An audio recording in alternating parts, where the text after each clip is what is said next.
वस्तु सहनौ भुनक्तु सह वीर्यं करवावहै तेजस्विनावधीतमस्तु मा विद्विषावहै। ओम शांति शांति शांति। आदरणीय व्यासपीठावर उपस्थित असलेले संस्थेचे माननीय पदाधिकारी, तिन्ही शाळांचे मुख्याध्यापक, पर्यवेक्षक आणि ज्यांना आपण आजच्या आपल्या कार्यक्रमासाठी मला जसं बोलवलं तसंच आज पाटील सर सुद्धा या कार्यक्रमाचे प्रमुख आहेत, अध्यक्षस्थान त्यांना दिलेले आहेत आणि ज्यांना मी नेहमी शांतीदूत म्हणते असे पाटील सर आणि माझ्या प्रिय अतिप्रिय शिक्षक बंधू भगिनी आणि माझ्या लाडक्या विद्यार्थी मित्रांनो आणि मैत्रिणींनो, 45 दिवसांनी शाळेत आले। 30 जूनला गुणवंतांचा सत्कार होता, त्यावेळेला आले होते शाळेत आणि आज 15 ऑगस्ट आणि हा झेंडा फडकवण्याचं जे भाग्य मला संस्थेच्या अधिकाऱ्यांनी आणि सर्व तुम्ही सगळ्यांनी मला बोलावलं। मी मुख्याध्यापिका आहे, अजून रजेवर आहे, तो माझा अधिकार होताच, परंतु ज्या प्रेमाने मला आमंत्रण, पूनम मॅडमचा फोन मला आला होता, मोजाड सरांचा फोन आला होता आणि ज्या प्रेमाने तुम्ही मला बोलावलं, तर तो क्षण माझ्या आयुष्यात नक्कीच खूप भाग्याचा आहे। मुख्य म्हणजे विद्यार्थी मित्रांनो आणि माझ्या शिक्षक बंधू भगिनींनो, माझ्या आयुष्यातला जर आपल्याला नेहमी आपण असा हिशेब मांडत असतो की आपले दुःखाचे क्षण कोणते आणि आनंदाचे क्षण कोणते, माझ्या आयुष्यातला आनंदाचा क्षण हा नेहमीच झेंड्याला मानवंदना देणं आणि हा झेंडा फडकवण्याचं भाग्य आज मला मिळालेलं आहे। आणि आजचा आपला 70वा स्वातंत्र्य दिन आहे। 70 वर्षापूर्वी रात्री 12ला जेव्हा आपल्या भारताची स्वातंत्र्याची घोषणा झाली तेव्हा सगळे आनंदाने नाचले होते आणि आज आपण तेच काम, तसाच आनंद आजही आपल्याला होतोय। तर मी तुम्हाला असं सांगेन बाळांनो की का बरं आपल्याला एवढा स्वातंत्र्याचा हा उत्सव साजरा करताना आनंद होतो, का बरं आपण एवढे आनंदी असतो, असा प्रश्न आपण आपल्या मनाला विचारला पाहिजे। का बरं आपण इतका हा स्वातंत्र्य दिन काय म्हणजे एवढी आता किती छान। मला पहिल्या प्रथम मी तर मुलांचं इतकं कौतुक करेन बाळांनो की DHSची इंग्लिश मीडियमच्या मुलांनी जे पहिलं गीत म्हटलं, मनुष्य तू बडा महान है, धरती की शान है आणि भारत की संतान है। आपण सगळे भारत मातेचे पुत्र आहोत, संतान म्हणजे अपत्य, आपण सगळी मुलं आहोत तिची, ही भारत माता म्हणतो आपण। आणि मग हे गाणं ज्यांनी म्हटलं, नंतर नंदिनी हगवणेने धिंगरा, मदनलाल धिंगरांची गोष्ट सांगितली की हसत हसत मरण स्वीकारले यांनी हे स्वातंत्र्य मिळवण्यासाठी। अस्मिता विघ्ने यांनी सुभाषचंद्र बोस यांची गोष्ट सांगितली, प्राजक्ता मोजाड हिने चंद्रशेखर आझादांची गोष्ट सांगितली आणि या सगळ्यांना संयुक्ता मॅडम, हरळे सर, पूजा कोहली मॅडम, स्मिता आडके मॅडम आणि DHSचं गाणं ज्याच्यामध्ये निस्वार्थीपणाचा संदेश आपल्याला दिला, ज्याला मार्गदर्शन आरती मॅडमने केलं होतं, हे सगळं आपण केलं आज। मग प्रश्न विचारला पाहिजे, दरवर्षी आपण हे करतोय पण तितकाच उत्साह आपल्याला वाटतो। 15 ऑगस्ट म्हटलं की आपल्याला अशी ऊर्जा येते, शक्ती येते आपल्या अंगात, कशामुळे? का बरं? कारण आपल्याला कोणालाच खरं सांगायचं तर हा दिवस असा होता 1947 साली पारतंत्र्य झुगारून दिलं आपण, परकीयांची राजवट संपवून टाकली, गुलामीचं सगळी जे गुलामी आपण अंगा खांद्यावर जे गुलामीचं ओझं बाळगत होतो, म्हणजे 100च्या वर मला वाटतं, असं वाटतं 170 का 180 वर्ष ज्या इंग्रजांनी राज्य केलं त्यांना आपण हकलून लावलं इथनं। आणि मग या गुलामीचं हे सगळं सावट दूर करताना आपल्याला इतका आनंद झाला। त्याचप्रमाणे आपल्याला ना जे माझा हक्काच आहे, जे मला मिळालं पाहिजे, ज्याचा मला मनमोकळा आनंद घेतला पाहिजे. ते आमचं स्वातंत्र्य, आमचा देश आहे. आणि कोणी आम्हाला यावं आणि आमच्या डोक्यावर बसावं आणि राज्य करावं, मग आम्हाला मोकळा श्वास घ्यायचा होता. आणि त्याच्यासाठी मग प्राणाचं बलिदान केलं. कित्येकांनी कित्येक कामं केली. कोणी अहिंसेचा मार्ग धरला, कोणी प्रेमाचा धरला, कोणी रक्तपात केला, सगळं केलं आणि हे स्वातंत्र्य आपल्याला मिळवून दिलं. कारण की आपलं जे आहे आपल्याला ते मिळालं नाही की आपली घुसमट होते. मग या घुसमटीतून मला माझी सुटका करायची आहे, जाचक नियमातून मला माझी सुटका करायची आहे. आणि म्हणून आपण हा सगळेजण आनंद उत्सव साजरा करत असतो. ही माझी मातृभूमी आहे, जिच्या विस्तीर्ण अशा जमिनीवर मी उभा राहणार आहे. वर आकाशाचं छत्र आहे. मला मोकळा श्वास घ्यायचा आहे. सगळ्यांनाच आपल्याला स्वातंत्र्य आवडत असतं. कुठेही कुठेही खूप मनावर जाचक बंधनं कोणालाच आवडत नाही. प्रेमाचं बंधन माणसं आनंदाने स्वीकारतात, पण कडक कायद्यांचं बंधन हे कोणालाच आवडत नसतं. आणि म्हणून या सगळ्या बंधनातून मला मोकळा श्वास घ्यायचा, या आनंदासाठी आपण सगळेजण स्वातंत्र्य दिन साजरा करत असतो. हा दिन आपल्याला आठवण करून देतो की मी माझं स्वातंत्र्य जपायचंय, त्याचबरोबर मला इतरांचंही स्वातंत्र्य जपायचं आहे, हे आठवण करून देण्यासाठी हा दिवस आहे आणि तो आपण साजरा करत असतो. स्वातंत्र्य संकल्पना आपल्या सगळ्यांना खूप आवडत असते. जसं आता बघा बाळांनो की आतापर्यंत मदनलाल धिंगरा काय, चंद्रशेखराचा दरवर्षी स्वातंत्र्य सैनिकांच्या गोष्टी इथे सांगितल्या जातात, ज्यांनी इतकं काम केलं, स्वतःच्या जीवाचं बलिदान केलं. या सगळ्यांची आपण आठवण करतो. परंतु हे स्वातंत्र्य जितकं मिळवून दिलं तितकंच ज्यांनी हे जतन केलं ना, आत्ता आज आपण इतक्या सुंदर रीतीनं, इतक्या आत्मविश्वासानं झेंडा फडकवला, मस्त आरामशीर बसलोय, कोणतरी आपल्या स्वातंत्र्याचं रक्षण करतंय. ते सीमेवरचे सैनिक, यांची सुद्धा आठवण आज आपण केली पाहिजे. माझे हे एनसीसीचे विद्यार्थी आणि माझे हे इथले अतिशय लाडके विद्यार्थी, हे कधीच विसरू नका. आज तुम्ही इथे ज्या आनंदाने बसले आहात, कोणीतरी सीमेवर तिकडे लढतंय आणि त्यांची सुद्धा आठवण आज आपण केली पाहिजे. तुम्हाला सगळ्यांना माहिती आहे की भारताचा जर आपण असा सगळा नकाशा बघितला तर भारताची सगळ्यात कठीण रणभूमी कोणी सांगेल मला, जिथे लढणं, जिथे सैनिकांना त्या भूमीचं, त्या सीमेचं रक्षण करणं अतिशय कठीण असतं, सियाचीन. बरोबर, खूप मुलांनी सांगितलं. आत्ताच घडलेली घटना आहे सियाचीन. ही सियाचीन हिमनदी आहे बाळांना. आणि ही हिमनदी जी आहे त्या ठिकाणी त्या भूमीचं रक्षण करणं म्हणजे कडक व्रत आहे. व्रत तुम्हाला सांगितलं, सकाळपासून पाणी न पिता उपवास करायचा आहे 1 दिवस. तरी आपल्याला असं वाटतं बापरे किती कडक व्रत आहे, आज पाणी सुद्धा नाही प्यायचं. आपल्याला माहिती आहे मुस्लिम धर्मामध्ये ज्या वेळेला त्यांचा रोजा पाळतात त्यावेळेला फक्त पहाटे खायचं आणि नंतर दिवसभर काही खायचं नाही. ही कडक व्रत, ही शरीराला सवय लावायची. आणि कडक व्रत आपले हे सियाचीनचे सैनिक ज्या वेळेला भूमीचं रक्षण करत असतात त्यावेळेला तिथे त्यांना काय भोगावं लागतं. एक धोकादायक युद्ध क्षेत्र आहे बाळांनी, ते धोकादायक. किती ही भूमी जर बघितली तर 20,000 समुद्र सपाटीपासून 20,000 उंच अशी ही 20,000 फूट उंच ही समुद्र सपाटीपासूनची जागा आहे. आणि तिथलं तापमान किती असतं बाळांनो, 30 ते उणे म्हणजे -30 to 50 एवढं तापमान असतं तिथलं. इतकी थंडी, प्रचंड थंडी. आणि त्या ठिकाणी हे सैनिक या हिवाळ्यामध्ये तर तिथे हिमवृष्टी होते, ती जवळजवळ 100 सेंटीमीटर इतकी बर्फवृष्टी होत असते. बर्फ सतत कोसळत असतो खाली. आणि इथला बर्फ किती कॉन्क्रीट पेक्षा कडक असतो, कॉन्क्रीट पेक्षा कडक बर्फ असतो इथला. अर्धा तास तुम्ही तिथे उभं राहून दाखवा, कठीण आहे. मनुष्याचं शरीर तग धरणं अवघड आहे. या ठिकाणी हे सैनिक राहत असतात आणि अशा परिस्थितीत हे शूर, इतकी भयंकर प्रतिकूल परिस्थिती असते. इथे लढणं म्हणजे सतत मृत्यूच्या छायेमध्ये वावरणं असतं. केव्हा मरण येईल सांगता येत नाही.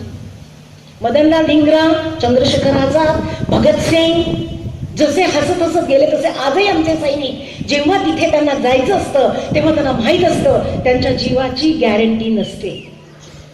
आणि या ठिकाणी हे सैनिक त्या ठिकाणी जात असतात. इतका निसर्गाचा प्रकोप असतो, इतकं महाभयंकर असं वादळ त्या ठिकाणी चाललेलं असतं. आणि अशा या सर्वांना आत्ता फेब्रुवारी 2016 मध्ये घटना घडली. आपण सगळ्यांनी ती टीव्हीवर पाहिली. सगळ्यांनी म्हणजे विद्यार्थ्यांना कदाचित माहीत नसेल पण आपल्या शिक्षकांना सगळ्यांना कदाचित माहीत असेल की फेब्रुवारी 16 मध्ये तिथे दुर्घटना घडली. काय दुर्घटना घडली होती बाळांनो? तर जवानांचं निवासस्थान असतं, तिथे हेलिपॅड असतं. त्या हेलिपॅडवर एक मोठाच्या मोठा हिमकडा खाली कोसळला. तो किती हिमकडा मोठा होता तर जवळजवळ 1 किलोमीटर त्याची रुंदी होती आणि 800 मीटर असा त्याची उंची होती. एवढा त्या हेलिपॅडवर एकदम बर्फाचा कडा कोसळला. त्या ठिकाणी सैनिकांचं निवासस्थान होतं, तिथे त्यांचे तंबू बिंबू असे लावलेले असतात आणि शेकडो टन बर्फाखाली काही सैनिक गाडले गेले. सगळेच्या सगळे, काही सैनिक काही अधिकारी त्या ठिकाणी गाडले गेले. कल्पना नव्हती तो हिमकडा कोसळेल असंही वाटलं नव्हतं, कारण निसर्ग आहे. आणि आता आपण सगळ्यांनी अनुभव घेतला. काही दिवसांपूर्वी नाशिकला पूर आला होता. महाडची बसेस कशा पडल्या त्या आपण पाहिल्या. 1 दिवस 3 दिवस पाऊस येत होता तर आपण सगळे छातीवर हात ठेवून घरामध्ये वावरत होतो. आणि हे सैनिक रोजच आहे त्यांना, हे त्या ठिकाणी असतात. म्हणजे पूर आला, त्सुनामी आली की आपण असे सगळे घाबरून जातो. भूकंप झाला, हे कधीतरी येणारं संकट असतं. पण हे तर बिचारे रोजचं जीवन त्यांचं संकट आहे. रोजचं जीवन त्यांना आज आजच्या क्षणाला झालं, पुढच्या क्षणाला काय होईल काही सांगता येत नाही. आणि या ठिकाणी इतकं पटापट लगेच त्यांची आधुनिक यंत्रणा आहे. कोट्यावधी रुपये, रोज 7 कोटी रुपये आपल्या तिथे खर्च होतो देशाचा. 7 कोटी रुपये एवढा खर्च होतो. आणि पण जरी खर्च होत असला तरी सुद्धा त्या सैनिकांच्या जीवाची आपण खूप गॅरंटी कोणीच देत नाही. जास्तीत जास्त त्या इतकी यंत्रणा राबवली, लगेच तो बर्फ उपसला गेला. आणि त्यातून एक सैनिक हनुमंतय्या मैया असं त्यांचं नाव आहे बघा. तो माणूस मात्र, तो एक सैनिक मात्र, त्याची धुकधुकी दिसली, त्याला बाहेर काढलं, लगेच त्याला भराभर मेडिकल दिलं. तो 2-3 दिवस जगला.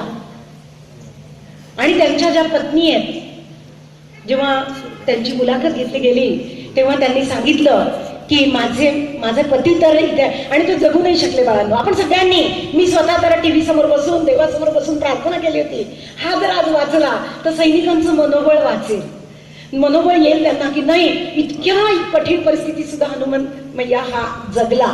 पण तो जगू शकला नाही. 3 दिवस त्याची पत्नी, त्याचे सगळे घरचे नातेवाईक हे सगळे प्रार्थना करत होते. आपले सगळे अधिकारी, आपले पंतप्रधान सगळे जण देवाकडे प्रार्थना करत होते, पण हे वाचू शकले नाही. परंतु त्यांची पत्नी, तिने असं सांगितलं की मी आता सैनिक होणार. आणि खास तिच्यासाठी नरेंद्र मोदी यांनी एक काही परीक्षा द्यावी लागते जी सैनिकांची, तिला परीक्षा किंवा तिचं काही जे काही नियम होते ते जाचक नियम त्याच्यात त्यांनी कमी केले. आणि तिला सैनिकांची म्हणाली की माझ्या मुलांना सुद्धा सैनिक करणार. मला वाटतं या हे जे कुटुंब आहे याच्यासाठी आपण जोरात टाळ्या वाजवल्या पाहिजे. आपला पती गमावल्यानंतर सुद्धा मला देशासाठी काम करायचंय, ही जी भूमिका आहे ही किती महत्वाची आहे.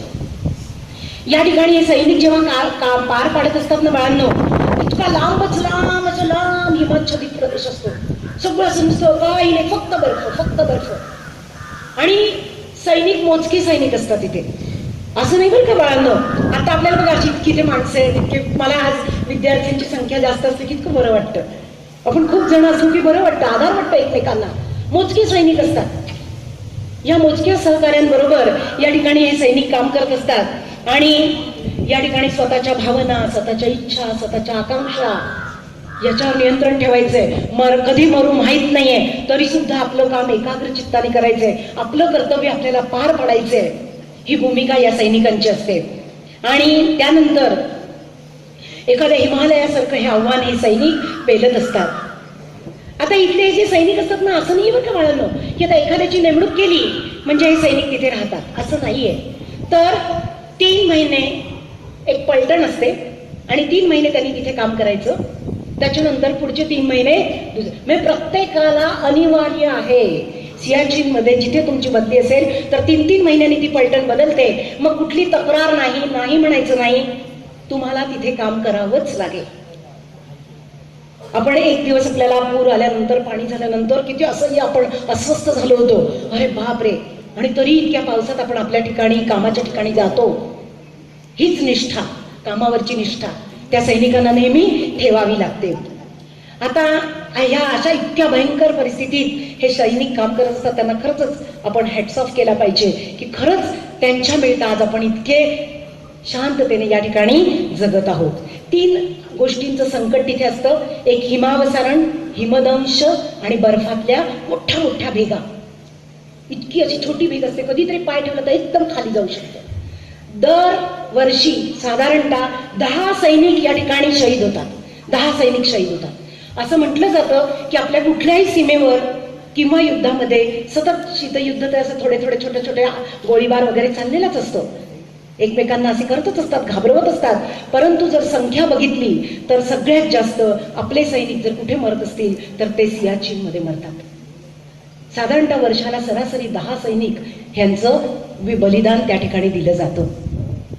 आणि काय काय होतं यांना त्रास जेव्हा ते तिथे राहत असतात त्यावेळेला बघा बाळांनो की त्यांना त्यांची बोटं अशी थिजून जातात. नंतर त्यांची त्वचा लाल लाल होते अशी. नंतर हातापायांना अशा भेगा पडतात. त्यानंतर इतकं क्लेशदायी असतं, इतकं दुखतं. साधी गोष्ट आहे बाळांनो, आपल्याला एखादं नख कापताना नेल कटर लागलं, ब्लेड लागलं, थोडंसं झालं किंवा गॅसवरचं पातेलं एकदम उचललं गेलं, चटका बसला, आपण लगेच सगळं गॅस बंद करून लगेच पहिल्यांदा गार पाण्यात हात घालतो आणि तिथे तेवढ्या चिरा रक्त येत असतं. दात पडतात त्यांचे, दातावर दात कडकड कडकड कडकड कडकड थंडी. आणि इतकंच नाही तर काय होतं, अजून काय काय त्रास होतात त्यांना. कधी कधी बोटाचे तुकडे पडतात, त्यांच्यावर लगेच मग इलाज केले जातात. त्यांची त्याच्यासाठी डॉक्टरची व्यवस्था सगळी तिथे केली जाते किंवा त्याला पटकन खाली आणलं जातं. परंतु कधी काय होईल हे काहीच सांगता येत नाही. इतकंच नाही तर स्मरणशक्ती कमी होते तिथे. त्यानंतर मानसिक चढ उतार तर इतके असतात, कधीतरी एकदम प्रसन्न वाटतं तर कधीतरी एकदम उदास वाटतं. इतके आजार होतात, प्रजनन क्षमता कमी होते. हे मी का सांगतेय, इतकी रिस्क घेऊन कोणीतरी स्वातंत्र्याचं रक्षण करतंय. आणि मग माझी जबाबदारी काय आहे, माझं कर्तव्य कर्म, माझं विहित कर्म मी किती चांगल्या पद्धतीने करतोय हे तितकंच महत्वाचं आहे. जितकं त्या सैनिकाचं काम मोलाचं आहे तितकंच माझं सुद्धा काम, माझं जे विहित कर्म आहे, मला जे कर्म लावून दिलेलं आहे, माझं जे कर्तव्य आहे ते मी तितक्या निष्ठेने त्या सियाचीनच्या सैनिकासारखं, म्हणून आपण म्हणतो मानवतेचे सैनिक आहोत आपण सगळे, आणि मग मी ते पार पाडतो का हे तितकंच महत्वाचं असतं. हे सगळेजण इतक्या या सैनिकांचं धैर्य, त्यांचं हिंमत, त्यांचा खंबीरपणा, त्यांची चिकाटी, या स्वातंत्र्य दिनाच्या दिवशी आपण त्यांना मानवंदना देऊयात. आता बघा बाळांनो, ही त्यांच्या हृदयात न हरणारी हिंमत कुठून येते. एक लक्षात ठेवा, आपण जर ठरवलं नाही हरायचं तर आपण हरू शकत नाही. नाही हरायचं, नाही हरायचं, कितीही परिस्थिती येऊ दे पण मी हरणार नाही, हा विश्वास जर आपण प्रत्येकाने मनात बाळगला तर मला नाही वाटत की कोणी आपला पराजय करू शकतं, कोणी आपल्याला हरवू शकतं. आता या लोकांच्या मनात एक श्रद्धा आहे बाळांनो. हे जे सैनिक आहेत ना, या सैनिकांच्या 1980 मध्ये एक ओपी नावाचा सैनिक होता जो या सियाचीनवर ड्युटी करत होता आणि त्याला त्या हिमनदीमध्ये वीरगती प्राप्त झाली.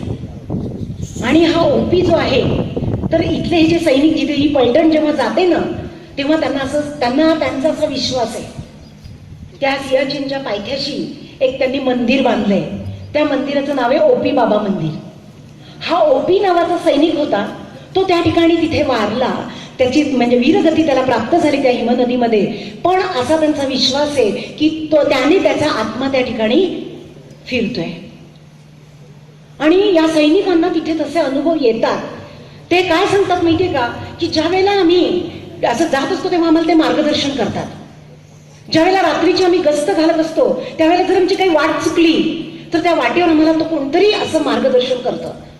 आणि त्यांची पूर्ण श्रद्धा आहे की हा जो ओपी आहे, हा त्याचा जो आत्मा आहे, तो सियाचीनवर आपण ज्या वेळेला ड्युटी करत असतो त्यावेळेला तो आपल्याला मार्गदर्शन करत असतो, आपल्याला आधार देत असतो, असा त्यांचा विश्वास आहे. म्हणून जेव्हा ही पलटणनं आता समजलं की इतके या सैनिकांनी, या 15 सैनिकांनी आता वर जायचं आहे अशी ऑर्डर येते त्यांना, आणि आता आपल्याला सियाचीनला लढायला जायचंय. एनसीसीच्या विद्यार्थ्यांनी ऐका बाळांना, त्यावेळेला ते त्या मंदिरामध्ये तिथे जातात, त्या ओपी बाबाचं दर्शन घेतात आणि त्यांच्याकडे प्रार्थना करतात, त्यांच्याकडे जणू काही अनुज्ञा मागतात, आज्ञा मागतात की मला माझी ड्युटी आता तिथे छान करायची आहे.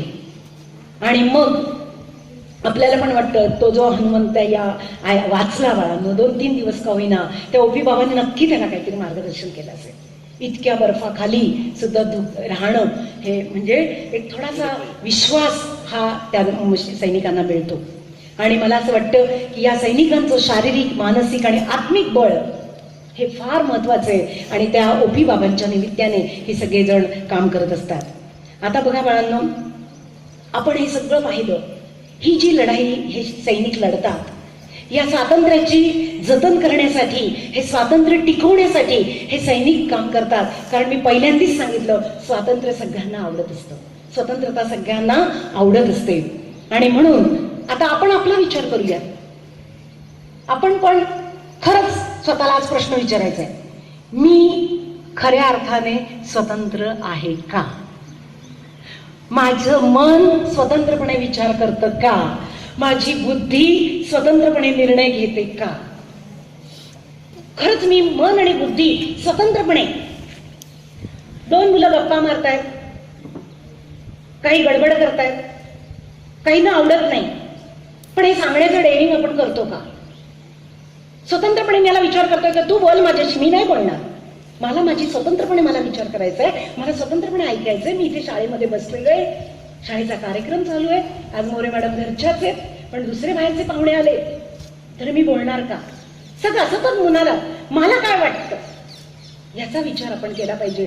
रात्रंदिना महायुद्धाचा प्रसंग आपण पण युद्धजन्य स्थितीत जीवनात अनुभवत असतो. सगळ्यांना आपल्याला इतक्या अडचणी असतात. मग आपण स्वतंत्रपणे आपलं मन, मी तर म्हणते पहिल्यांदा आधी परकीयांची गुलामगिरी आपण दूर केली, पण मनाची गुलामगिरी, आपलं मन, आपल्या मनावर आपण राज्य करतो का? मी माझ्या मनाने, माझ्या बुद्धीने मी स्वतंत्र आहे का? आणि आपलं मन कधीच आपल्याला चुकीचं सांगत नसतं. आणि जेव्हा आपण असा प्रश्न विचारतो की खरंच मी स्वतंत्र आहे का, आणि तसं जर असेल तर मला माझं स्वतंत्रपणे, आपण साधा निबंध लिहिताना सुद्धा बाळांनो लगेच तुझं काय आहे, माझं काय आहे कॉपी करताना, खरंच मग मी स्वतंत्र आहे का? मी गुलामी आहे, मला मार्कांची गुलामी आहे, मला विचारांची गुलामी आहे, मला यशाची गुलामी, मला हे मिळालं पाहिजे. आपलं मन आपल्या ताब्यात नसतं, विकारांच्या हारी जातं, कधी चोरीचा मोह होतो. मग मी माझ्या मनावर माझं राज्य आहे का? हा प्रश्न आपण आपल्याला विचारलं पाहिजे. मनाची जागरूकता ही सतत ठेवली पाहिजे. आपण काय करतो बाळांनो? सतत भूतकाळाचा विचार करतो, भविष्याचा. भूतकाळ नाही तर भविष्यकाळ, पण वर्तमान काळात आपण जगतच नाही. आजची स्थिती अशी आहे, आजचा क्षण असा आहे, आता मला याच्यातनं मार्ग काढायचा आहे बस. आणि तो मार्ग माझा कोणी काढणार नाही. ही भोळी समज आहे बाळांनो की देव तो आपल्यासाठी काहीतरी करतो. देव देतो तर ती फक्त शक्ती देतो, आपल्या आत्म्याची शक्ती देतो, पण शेवटी निर्णय करायचे असतात ते आपल्यालाच करायचे असतात. एक साधू होता बाळांनो, आणि त्या साधूला सगळ्यांनी काही नेहमी शांत असायचा तो. तर त्या साधूला प्रश्न विचारला की तुम्ही एवढे शांत कसे काय, एवढे बॅलन्स कसे काय आहे? आपल्याला तर माहितीये, मला स्वतःलाही माहितीये, मनाचा बॅलन्स इतका पटकन आपल्याला जातो, पण त्याच ठिकाणी आपण लगेच जर स्वतःला जागरूक ठेवलेला असेल तर आपण आपल्याला सावरू शकतो. आणि म्हणून त्या साधूंना विचारलं तुम्ही काय करतात म्हणे, एवढं तुमच्या मनाचा बॅलन्स कसं काय, तुम्ही एवढे शांत कसं काय? ते म्हणे मी आंघोळ करतो म्हणे, दर 10 मिनिटांनी आंघोळ करतो. सगळे हसायला लागले, अरे बाप रे, दर 10 मिनिटांनी आंघोळ, मग गरम पाण्याने का गार पाण्याने? ते म्हणे नाही नाही नाही, शरीराची आंघोळ मी एकदाच करतो दिवसात ना, मनाची आंघोळ दर 10 मिनिटांनी मी मनाची आंघोळ करतो. म्हणजे मी काय करतो तर माझ्या मनामध्ये डोकावतो, आत्ता माझ्या मनात काय विचार चाललेत, आत्ता माझ्या मनात काही नकारात्मक विचार आहेत का? आणि मग ते मी मला तपासतो, मग नकारात्मक विचार कशामुळे आले, काय आले. आणि मी माझा एक आवडता शब्द आहे की आपण नेहमी दुसऱ्याला ब्लेम देत राहतो, तर त्याच्यापेक्षा माझं नेमकं कुठे चुकलं, माझं काय चुकलं, हा जर आपण विचार केला तर म्हणजे मी सतत मनामध्ये डोकवतो आत्ता माझ्या मनात काय चाललंय आणि माझे नकारात्मक विचार असेल तर मी डस्टरने पुसून टाकतो. डिलीट करा. आणि आता मी खूप ऐकते बाळांनो, काय वाचतही असते, तर त्याच्यात डिलीट करा हे सोपं, पण असं त्यामुळे असं कसं काय तो मनात विचार येतोच ना परत, यांनी असं केलं, यांनी असं केलं, यांनी असं केलं. त्यामुळे काय करायचं, yes now I want to delete this thought, yes I want to delete this thought. मला माझ्या मनातला हा विचार डिलीट करायचा आहे, काढून टाकायचा आहे. हेच म्हणत राहा, हेच करत राहा. मी जागा आहे, मी जागृत आहे, माझ्या हातनं कुठलंही विकर्म घडायला नको, कुठलंही चुकीचं काम माझ्या हातनं व्हायला नको, कोणावरही मी चुकीचा आरोप करणार नाही. मी 100 वेळा विचार करेन, खात्री करून घेईन आणि मग मी दुसऱ्यांवर आरोप करेन, मग मी दुसऱ्याला दोष देईन. कोणाच्याही निष्ठेबद्दल शंका घेणं, कोणाच्याही श्रद्धेबद्दल शंका घेणं हे एकदम चुकीचं आहे. मी मला जसा जागृत ठेवणार आहे तसाच मी इतरांच्या बाबतीत माझ्या हातून काही होत नाहीये ना, याबाबत सुद्धा मी मला स्वतःला काय ठेवणार आहे, जागृत ठेवणार आहे. आणि म्हणून त्यांनी असं सांगितलं की मी सतत दर 10 मिनिटांनी हे करतो. मग म्हणजे तुम्ही काय करता, तर काही नाही, मी 1 मिनिट दर 10 मिनिटांनी डोळे मिटायचे, 1-2 मिनिट काही सेकंद डोळे मिटायचे, आतमध्ये डोकवायचं, इट्स ओके, पुढे चला, ओके म्हणायचं आणि पुढे चालायचं. त्रास कमी होतो. तुम्हाला कमी मार्क मिळाले बाळांना, डोळे मिटायचे. यावेळेस काय झालं, नेमका मी कुठे चुकलो, कुठे माझा अभ्यास राहिला, त्या दिवशी जर मी क्रिकेट खेळायला गेलो नसतो, कदाचित माझी परीक्षा आहे मला माहित होतं, म्हणून मला कमी मार्क मिळाले. इट्स ओके, पुढच्या परीक्षेला मी चांगले मार्क. डिलीट करा तो थॉट की आता मला कमी मार्क मिळाले, पुढच्या वेळेस मला चांगले मार्क मिळणार आहेत, मी चांगलं काम करणार आहे. परीक्षा आल्यानंतर लगेच ते आठवा आणि मग त्याप्रमाणे काम करा. मग आपल्या हातात इतकी सुंदर कामं घडतात बाळांनो, इतकी छान कामं घडतात. म्हणून एक हेनरी फोर्ड नावाचा तत्ववेत्ता होता, त्याने काय सांगितलं बाळांनो, आजपर्यंत मी जे केलं तेच मी करत राहिलो, माझ्या हातून नवीन काही घडत नाही. जे मी आजपर्यंत केलं तेच मला मिळत जातं, मी जे केलं तेच मला मिळत राहतं. मग आपण म्हणतो ना, ओ नाऊ इट्स व्हेरी बोरिंग, काय बी तेच आयुष्य, तेच काम आपण करतो. मग आपल्याला आपल्या दशेचं वाईट वाटतं की काय माझी स्थिती आहे. मग काय करायचंय, तर त्यांनी सांगितलं जे तुम्ही आजपर्यंत काम केलं तेच करत राहिला तर तेच तुम्हाला मिळेल. पण जर तुम्ही काहीतरी नवीन केलं, नवीन करा, काहीतरी दुसरं करा. मला आज इतकं छान वाटलं की या ठिकाणी आल्यानंतर शाळेमध्ये इतकी सुंदर लॉन तयार केली आहे. ऑफिसमधल्या खुर्च्या इतक्या गोड खुर्च्या, ज्या कपाटांना मॅचिंग होत्या. बस ना, तीच खुर्ची वर्षभर आपण पाहिली. मोरे मॅडमच्या कारकिर्दीत त्याच खुर्च्या होत्या. आता जरा मी खुर्ची बदलतोय, गोड छान, इतकं काही नवीन करा. आवडतं रे आपल्याला, रोज मी काहीतरी नवीन करणार. किती नवीन, काय कसं नवीन सांगते, काय नवीन करायचं. माझा रोज मध्ये भांग येणं, थोडस साईडला भांग काढलं, काय बिघडलं, मी जरा वेगळी हेअरस्टाईल करेल. म्हणजे पण तुम्ही लगेच म्हणाल आता मोरे मॅडमनी सांगितलंय मग मी आता त्या अशा हल्ली काहीतरी कट झाले नाही. पण एक दिवस सर पूनम मॅडम सगळ्या पोरांना माझ्या वर्षातला एक दिवस तरी त्यांना युनिफॉर्म नको.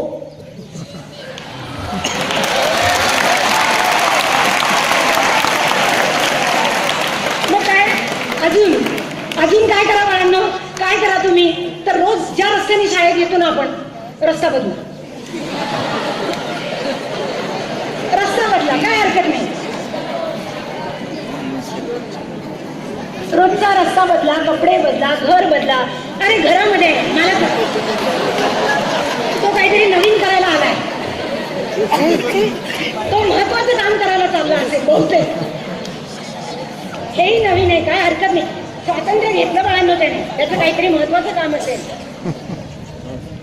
निघाला तो, त्याला काही हरकत नाही. हे मला आवडलं. आपण किती दाबून राहायचं. मग फक्त एवढं लक्षात ठेवा, हे 1 मिनिट हा, पण गैरसमज नका करू.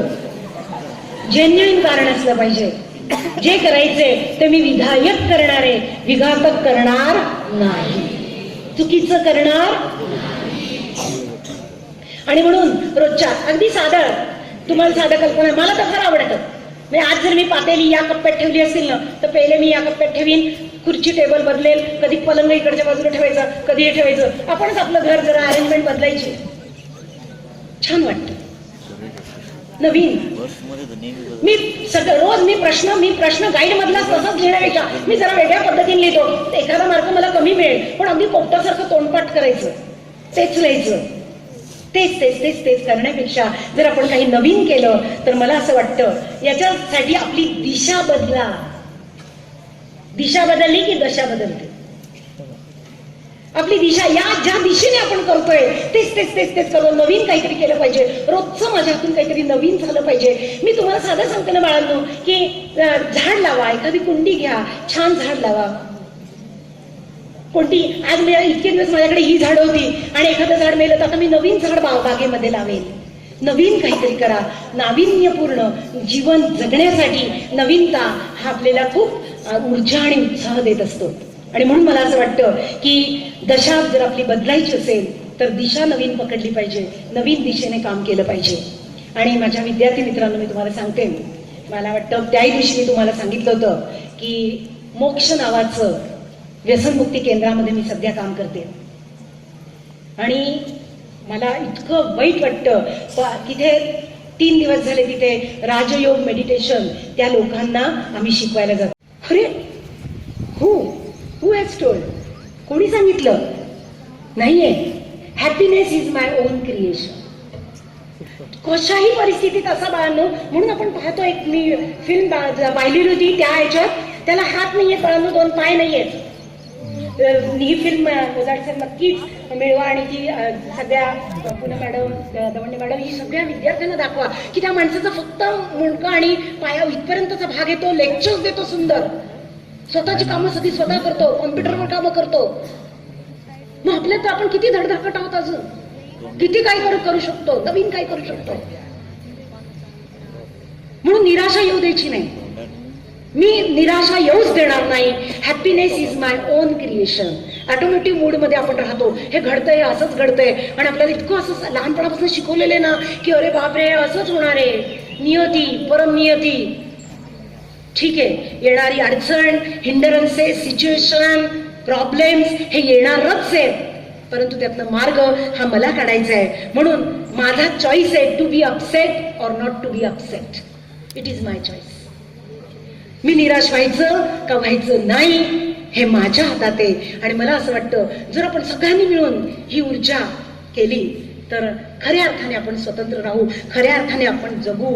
IQ ला महत्व देतो आपण, इंटेलिजंट कोशल खूप मी पाहिलं 97% 98% मार्ग, आणि काही माहित नाही. भावनिक विकास काहीच नाही भावनिक विकास. खूप चांगलं काम करतो आपण, इतकं छान काम करतो, पण आपला भावनिक विकास नसेल, इमोशनल क्वेश्चन आपला नसेल तर आपण यशस्वी होऊ शकत नाही. आपण लोकांच्या हृदयात जागा मिळवू शकत नाही. आणि त्याच्यानंतर एक तिसरा क्वेश्चन म्हणजे स्पिरिच्युअल SQ, आणि तो आपण आपला वाढवला पाहिजे की भेदाभेद अमंगळ. आपण भेद नाही करायचा, जातीपातीचा भेद नाही करायचा, स्त्री पुरुष भेद नाही करायचा, लहान मोठा भेद नाही करायचा, श्रीमंत गरीब हा भेद करायचा नाही.